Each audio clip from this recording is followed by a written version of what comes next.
사단은 아주 중요한 목적과 목표를 가지고 지금도 활동한다는 것을 우리가 잘 알고 있어야 됩니다.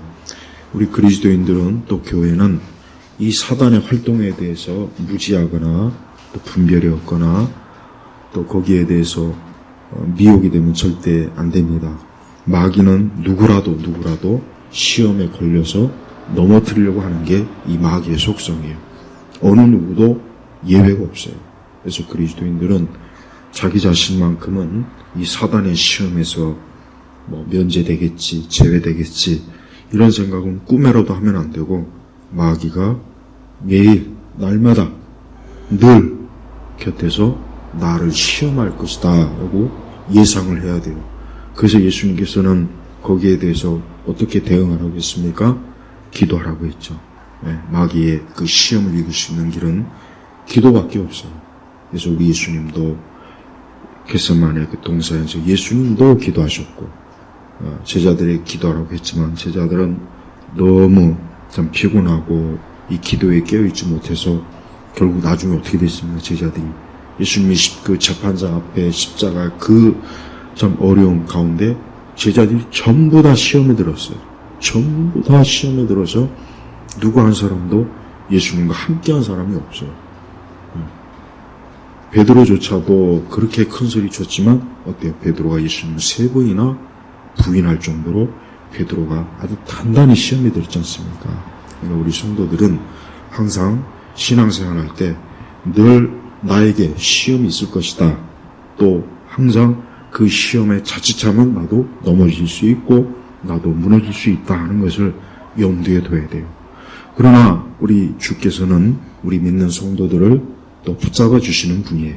그러니까 우리가 마귀의 시험을 두려워하거나 또 무서워할 필요는 없지만 그러나 또 한편으로 항상 마귀의 시험을 늘 경계해야 돼요. 그래서 이 마귀는 성도들을 언제나 시험하려고 다양한 방식과 다양한 환경과 다양한 어떤 상황 속에서 우리를 넘어뜨리려고 해요. 그래서 그 결과로 내 믿음이 떨어지게 만들고 신앙이 약해지고 또 하나님에 대한 충성과 헌신을 좀 포기하게 만들고 또 끝까지 주를 위해서 살리는 것을 포기하고 또 그것보다는 세상을 사랑하고 세상으로 달려가고 믿음에서 자꾸 떠나지고 영적인 것은 자꾸 떠나지고 육적인 대로 달려가게 하고 마귀는 이겁니다. 그래서 마귀는 별거 없어요. 우리를 하나님에게서 멀리 떨어뜨렸고 또 우리의 신앙을 변질시키거나 왜곡시키는 것, 그러니까 미혹이죠. 또 우리의 신앙의 열심을 깎아내리는 것. 저는 이게 제일 목회자로서 가장 늘 염려되는 건 성도들의 신앙의 열심이 이렇게 무너지는 것. 열심히 교회 다니고 열심히 기도하고 열심히 예배 드렸는데 어느 순간 이제 그게 이제 서서히 무너지는 거예요. 그게 제일 힘들어요. 목회자 입장에서 제일 힘든 게 그거예요. 그때는 참 큰일이다. 저 시험을 어떻게 이겨야 될까. 그런 생각밖에 안 돼요. 그러니까 근데 그게 마귀가 하는 일. 그러니까 마귀는 절대 호락호락하지 않고 어떻게 하면 성도들을 기도에서 멀어지게 하고 말씀에서 멀어지게 하고 예배에서 멀어지게 하고 또 교회에서 멀어지게 하고 마귀가 하는 일이 별거 있습니까? 요거예요. 요걸 하려고 여러 형태의 시험을 다양하게 줘요. 그래서 가정에서나 직장에서나 또 우리 마귀가 또 우리의 몸에 육체에 어떤 질병을 줄 수도 있고 또 여러 환경 어려움을 줄 수도 있고 또 시대적인 어려움을 줄 수도 있죠. 그래서 시대적으로 로마 그 초기 기독교인들이 그 로마 제국에 의해서 얼마나 많은 정말 혹독한 핍박을 당했죠. 그래서 사자밥이 되고 정말 십자가에 매달리고 말도 못하게 진짜 시험이 그때 큰 시험이었다. 그래요. 국가적으로 사회적으로도 마귀는 우리 믿는 성도들을 교회를 짓밟으려고 무너뜨리려고 또 큰 광풍을 몰고 올 수가 있어요. 우리는 이런 모든 것들이 그냥 일어나는 일이지, 그냥 인간적으로 일어나는 일이지, 그냥 세상에 다 그냥 일어나는 일이겠지. 그렇게 보지 말고 그 배후에는 누가 있습니까? 마귀가 있다는 거예요. 그래서 마귀는 지금 온 세상을, 저는 개인적으로 볼 때 정말 진짜 이 적그리스도나 정말 예수님의 그 심판이라든가 이 세상이 곧 멀지 않아 온 땅이 정말 큰 환란에 들어갈 그럴 시기가 아닌가, 이제 그런 생각이 좀 솔직히 좀 듭니다. 물론 그때가 여러 상황이 있으니까 더 정확하게는 말하기는 어렵지만, 하여튼 우리 성도들은 이 사단에게 항상 우리가 대응할 준비를 늘 해야 된다는 걸 알고 있어야 돼요. 자, 베드로가 오늘 예수님께서 베드로에게 뭐라고 했습니까? 예수께서 돌아서서 베드로에게 말씀하셨다. 사단아, 내 뒤로 물러가라 그랬어요. 도대체 베드로가 뭘 어쨌길래 예수님께서 베드로에게 사단아, 내 뒤로 물러가라 했을까요? 그 뭡니까? 21절에 보니까 예수님께서 이제 제자들에게 무슨 말씀하셨냐면, 이제 앞으로 예수님이 많은 고난을 받는 거예요. 많은 고난을 받고 심지어 죽임을 당해야 되고 또 제3일에 부활이 있을 것이라고 하는 것을 이제 예수님의 그 오신 가장 중요한 목적을 제자들에게 알려준 거예요. 근데 느닷없이 베드로가 뭐라고 했습니까? 22절을 보니까 베드로가 예수님을 붙잡고 항의하여 말하기를, 주님, 그럴 수 없습니다. 절대로 이런 일이 주께 일어나지 않을 것입니다. 사실 베드로는 어떻게 보면 예수님을 위해서 한 말이긴 하지만, 그러나 베드로의 이 말은 정말 진짜 말 그대로 이 사단이 역사한 말이에요. 사단이 역사한 말이에요. 왜 그러냐? 예수님께서 이 땅에 오신 이유가 뭐겠습니까? 예수님이 이 땅에 오신 이유가 제자들하고 같이 놀러 다니는 겁니까? 이 땅에 잠시 와서 그냥 세상이 어떤가 하고 둘러보려고 오셨습니까? 아니면 그냥 세상에서 이적이나 기적이나 베풀어서 사람들을 놀래게 하려고 오신 건가요? 아니죠. 고난을 받기 위해서 왔잖아요.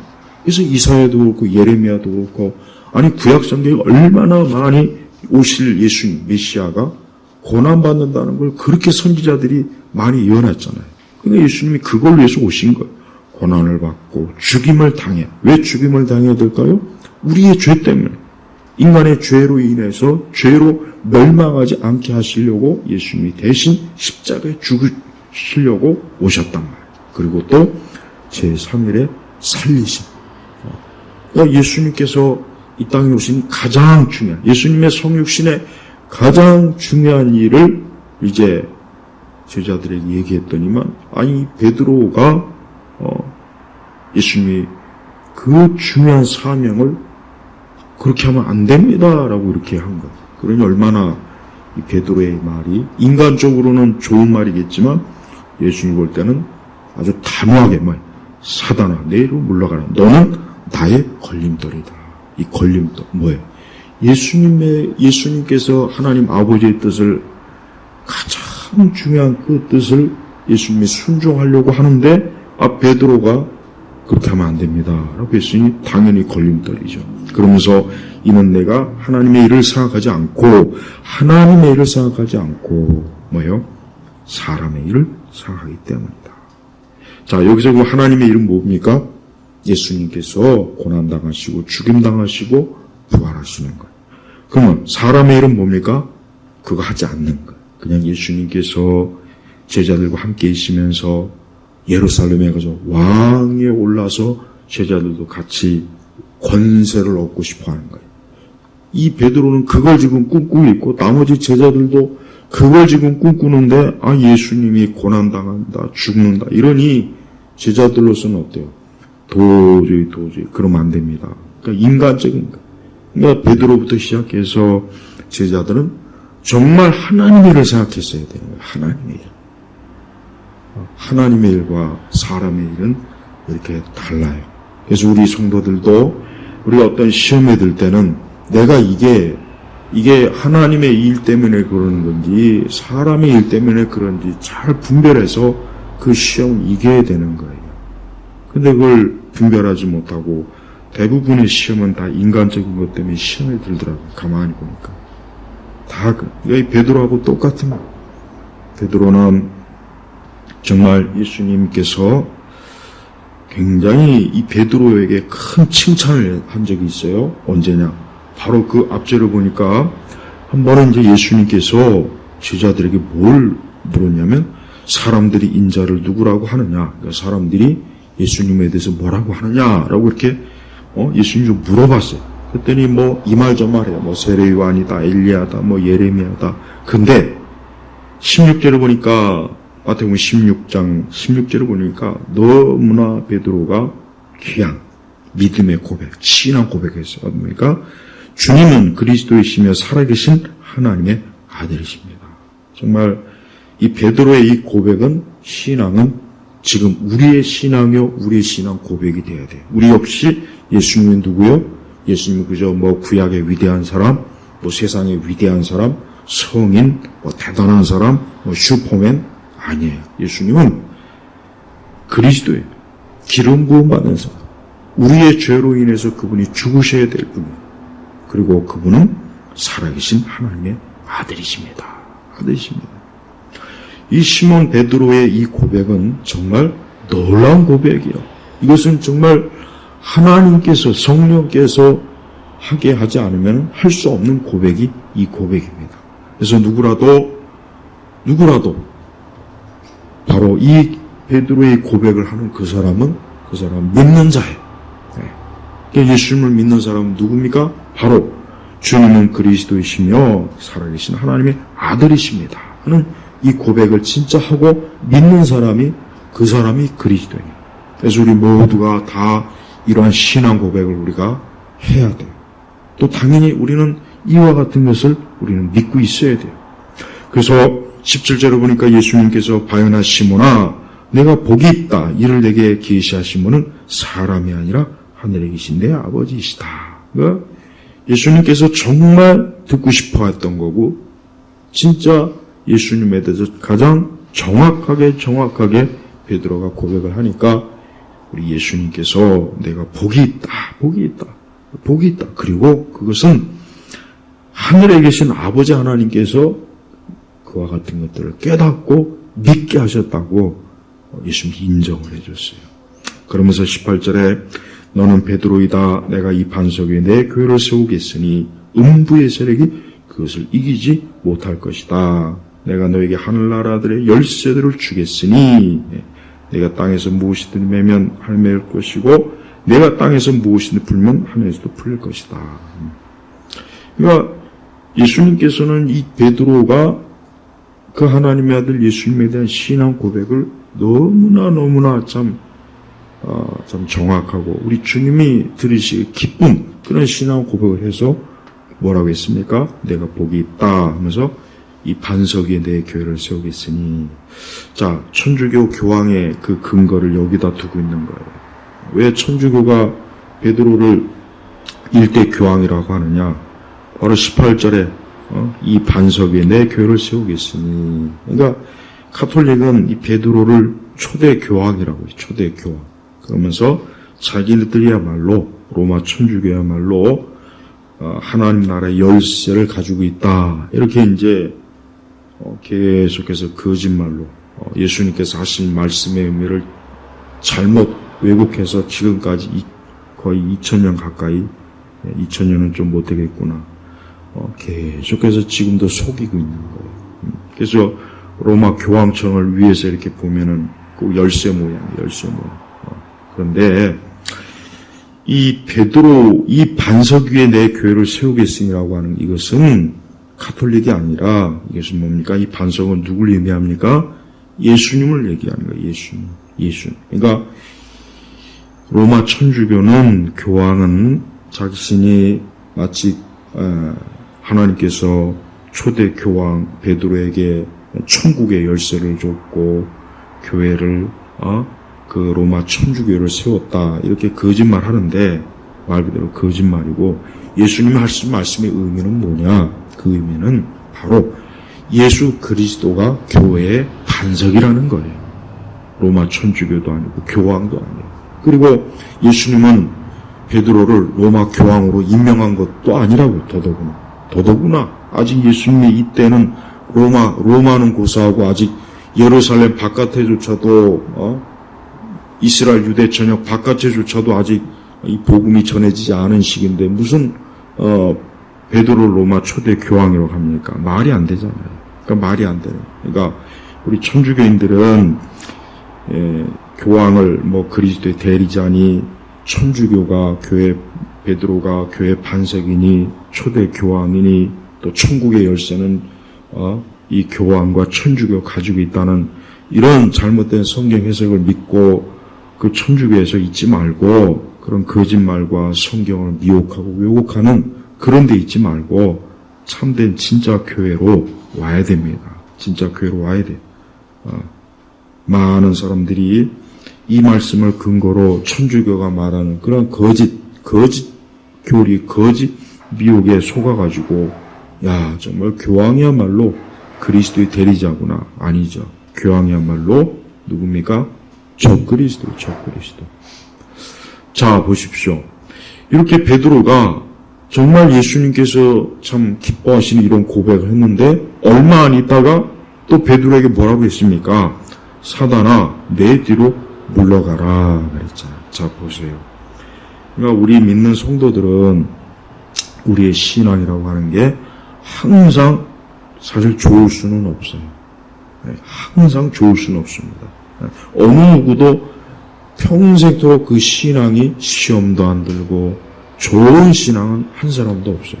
베드로조차도 아니 그렇게 예수님을 그리스도이시며 하나님의 아들이라고 그렇게 고백을 잘했는데 또 조금 지나서 예수님의 그 십자가의 사역을 부정하는 그런 말을 해가지고 예수님께 무슨 말을 들었습니까?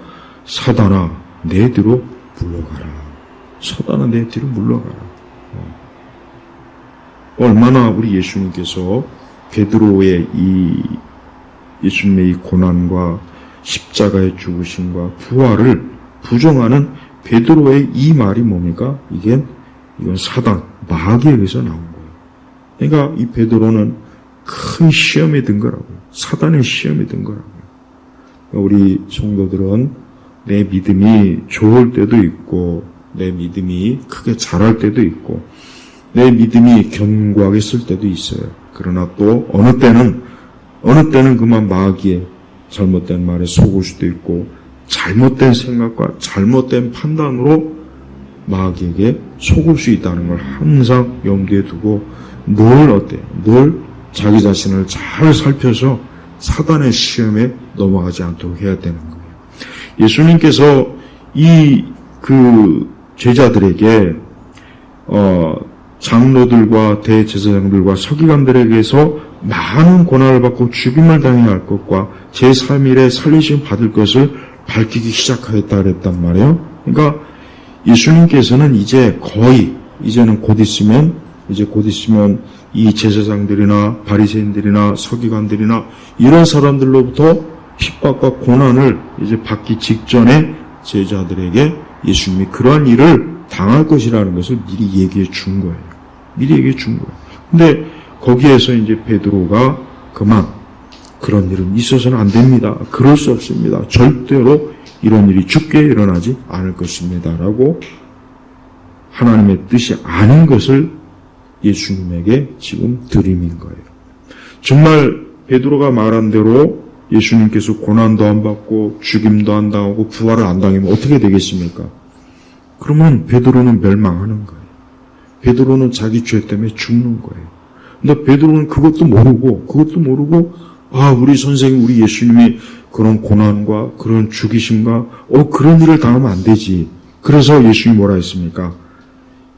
사람의 일이잖아요. 우리가 신앙과 믿음은 누구의 일입니까? 이것은 하나님의 일이에요.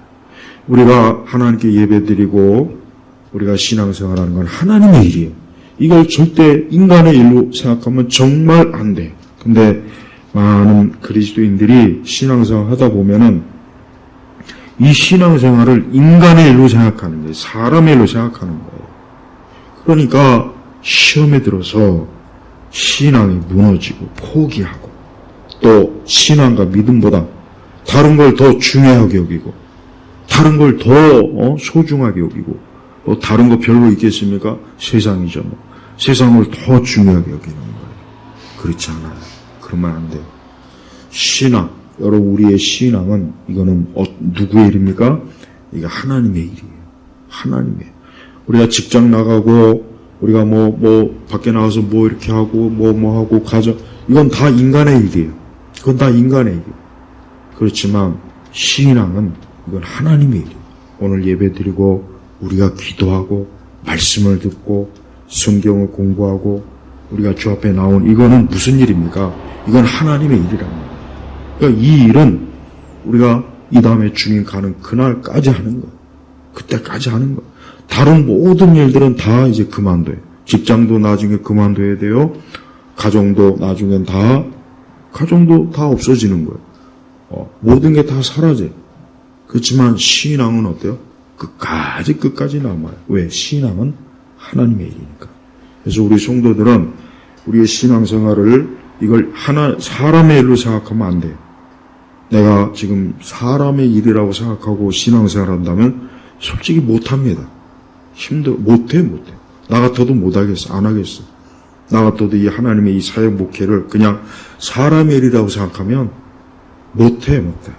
아마 안 할 것 같아요. 그렇지만 이건 뭐예요? 하나님의 일. 그러니까 우리 성도들도 교회 다니고 이렇게 예배 드리고 그 다음에 우리가 하나님을 섬기고 이 모든 게 다 누구의 일입니까? 내 일이 아니라 인간의 일이 아니라 하나님의 일이에요. 하나님. 그래서 우리 성도들이 신앙생활 할 때 하나님 그래서 기뻐하는 거예요. 그래서 하나님 좋아하시는 거예요. 하나님은 우리 믿는 사람들을 구별했습니다. 우리를 구별했어요. 우리 한 사람 한 사람을 성령께서 우리를 구별해 놓으셨다고. 그게 선택이에요. 그게 선택이란 말이에요. 그래서 딱 선택받은 우리만 하나님의 일을 하도록 하나님께서 우리에게 사명을 주신 거예요.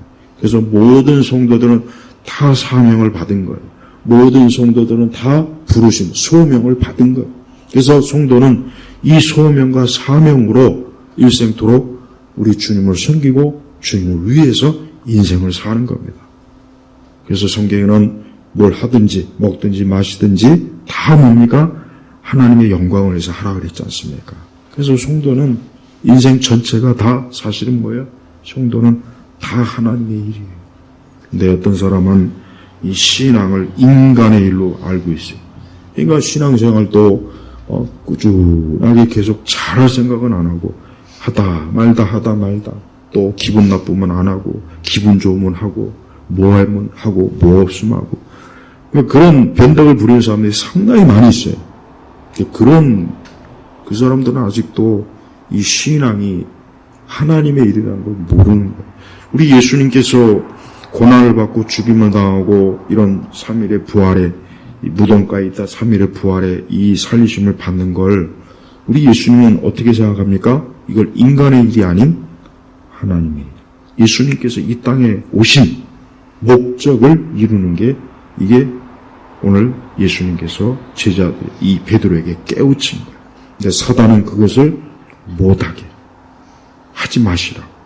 그러면 안 된다고. 사실은 인간적으로는 베드로의 말이 더 좋은 말이 듣기는 좋지만 하지만 우리 주님께서는 단호하게 뭐라 했습니까? 사단아 내 뒤로 물러가라 그랬어요. 내 뒤로 물러가라. 그래서 우리 성도들은 항상 인간적인 것과 하나님의 일과 부딪힐 때 어떻게 해야 되겠습니까? 하나님의 일을 택해야죠. 하나님 기뻐하신 걸 택해야죠. 항상 그렇게 해야 돼요. 오늘 베드로는 지금 그걸 못한 거예요. 베드로가 정말 신앙이 더 온전한 신앙이었다면 주님이 하시고자 하는 그 일에 대해서 베드로가 참 하나님 아버지께 영광을 돌리고 베드로와 그 제자들도 다 그리스도와 함께 십자가를 지겠습니다. 이렇게 했어야 되는 건데 그러지 않고 그렇게 하면 안 된다고. 절대로 이런 일이 죽게 일어나지 않을 것입니다. 그러니까 잘못된 좀 그릇된 하나님이 기뻐하지 않는 그러한 말을 우리 예수님에게 해서 예수님께서 단호하게 사단아 내 뒤로 물러가라고 책망을 한 거예요. 책망. 그래서 우리 성도들은 항상 인간적인 것을 시험, 신앙생활 할 때 보면은 왜 시험에 넘어지느냐? 인간적인 거 앞에서 넘어지는 거다. 인간적인 거, 인간적인 것을 이기지 못해요. 믿음과 신앙으로 이겨야 되는데, 그냥 인간적인 거 앞에서 무너지니까 결국 베드로와 똑같은 불순종, 죄를 짓고 시험에 들어서 확 무너지더라고요. 진짜 그래요. 그래서 항상 신앙은 이거는 인간적인 게 아니에요. 오늘도 우리가 이렇게 예배 나온 거, 이거 뭡니까? 이거 하나님이 한 거예요. 여러분이 내일 직장 가고 안 가고는 그건 인간의 일이에요. 내일 직장에 가고 안 가고는 그건 인간의 일이에요. 하지만 교회 오고 안 오는 거는 그건 하나님의 일이에요. 바로 그 차이를 잘 분별할 줄 알아야 돼요. 그래서 많은 성도들이 자기의 신앙생활을 이게 하나님의 일이라는 엄청나게 세상에서 제일 중요한 일이 뭐겠습니까? 이 땅에서 제일 중요한 일이 뭐겠습니까? 대통령의 일입니까? 장군의 일입니까? 학자의 일입니까? 연예의 일입니까? 아니요. 그 모든 것들은 잠시 잠깐 한때, 그러나 하나님을 섬기는 일은 영원해요. 그래서 이 다음에 우리가 천국의 계시록에 보니까 영원토록 하나님의 백성들이 영원히 주를 찬송하는 그 하늘의 천사들과 찬송하는 게 그 천국에서 장면에서 펼쳐지잖아요. 천국에 가서 우리가 거기 가서 직장 다닐 겁니까? 거기 가서도 우리가 아르바이트 할 거예요? 거기 가서도 공부할 거예요? 거기 가서도 시험 칠 거예요? 아니죠. 우리가 천국에 갑니까? 그곳에서 영원히 주님을 찬송하고, 영원히 예배하고, 영원히 주님과 함께하는 복락을 누리려고 우리가 천국에 거하는 거예요. 근데 그 일을 지금 여기서 우리가 미리 여기서 우리가 하고 있는 것 뿐이에요.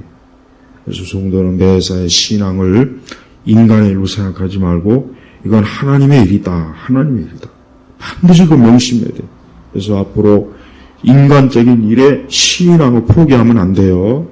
인간적인 일에 신앙을 포기하면 우리 주님께서 우리 예수님께서 오늘 이 베드로에게 한 것처럼 사단아 내 뒤로 물러가라 했단 말이에요. 얼마 전까지는 예수님도 그냥 베드로를 내가 복이 있다 그렇게 했는데, 또 금세 예수님도 사단아 왜? 이건 중요한 문제이기 때문에 그러는 거예요. 중요한 문제니까. 그러니까 예수님 자체가 어때요? 벌써 인간적이지 않은, 이건 하나님의 일이기 때문에 그냥 베드로에게 반드시 책망을 해야 될 문제였던 거예요. 그냥 넘어가면 안 돼. 왜? 예수님이 이제 곧 있으면 말 그대로 이 대제사장들, 서기관들, 바리새인들에게 고난을 받거든요. 잡히잖아요. 빌라도의 재판장에 끌려가잖아요. 거기서 십자가형을 받잖아요. 거기서 채찍을 맞고 십자가에 달리지 않습니까? 죽으심을 당하잖아요. 팔아요. 이제 곧 있으면 예수님이 곧 그 길을 가야 되는데, 베드로가 이러고 있으니 얼마나 예수님께서 아직도 하나님의 일을 모르는구나. 네가 아직도 하나님의 일을 모르는구나 하고 탄식을 한 거예요. 그래서 우리 성도들도 항상 신앙 생활을 인간적으로 생각하지 말고, 이것은 내가 하나님의 일이다.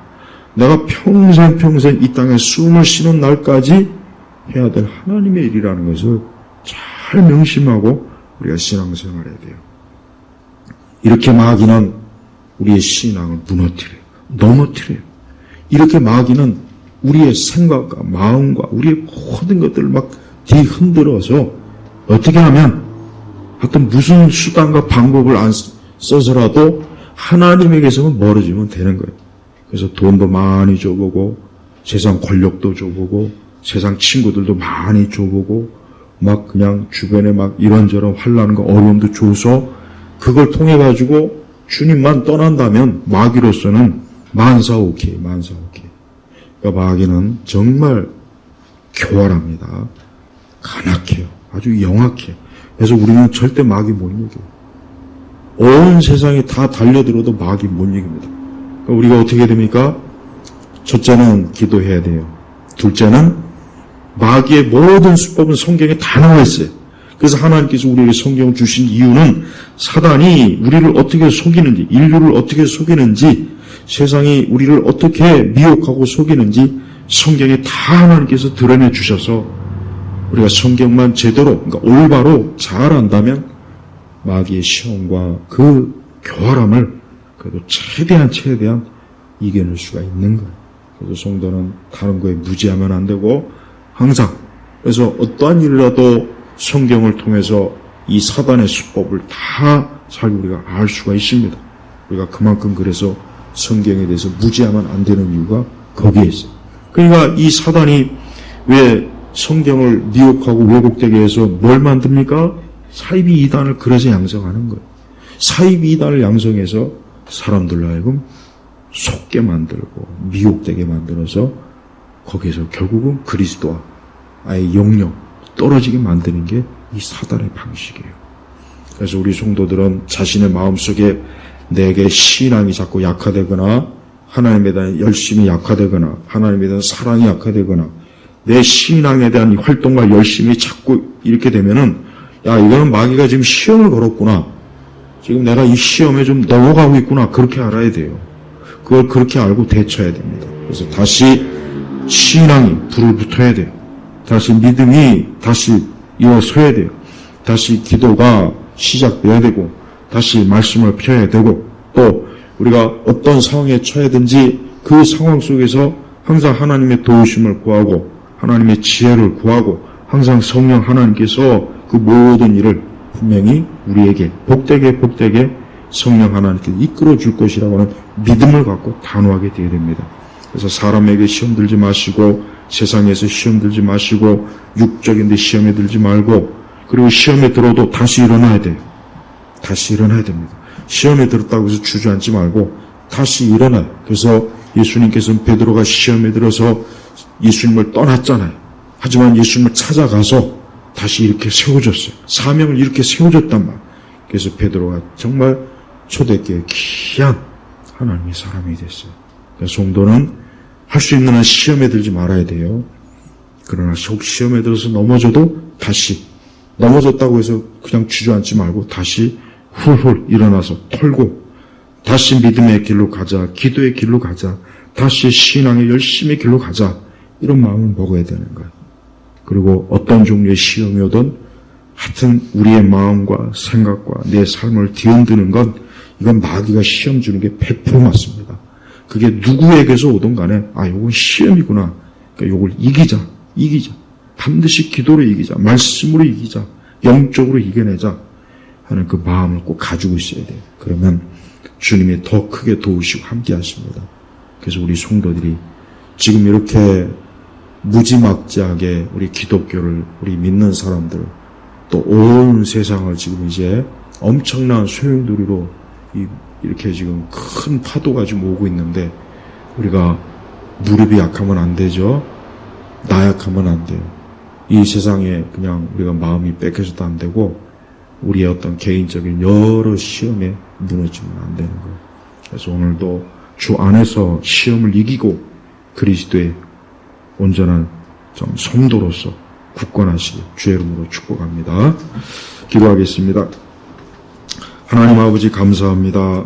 오늘 이 수요 예배 또 이후에 기도할 때 주여 우리에게 믿음의 힘을 주시고 성령이 충만하게 하시고 또 우리에게 혹 닥쳐있는 혹 우리 교우들 우리 각자가 혹 어떤 시험에 들었다면 이 시간 기도함으로 이 말씀을 통해서 그 시험을 이기게 하셔서 오히려 그리스도의 칭찬을 받도록 하나님 역사해 주옵소서. 감사하며 우리 주 예수 그리스도의 이름으로 기도 올렸습니다. 아멘.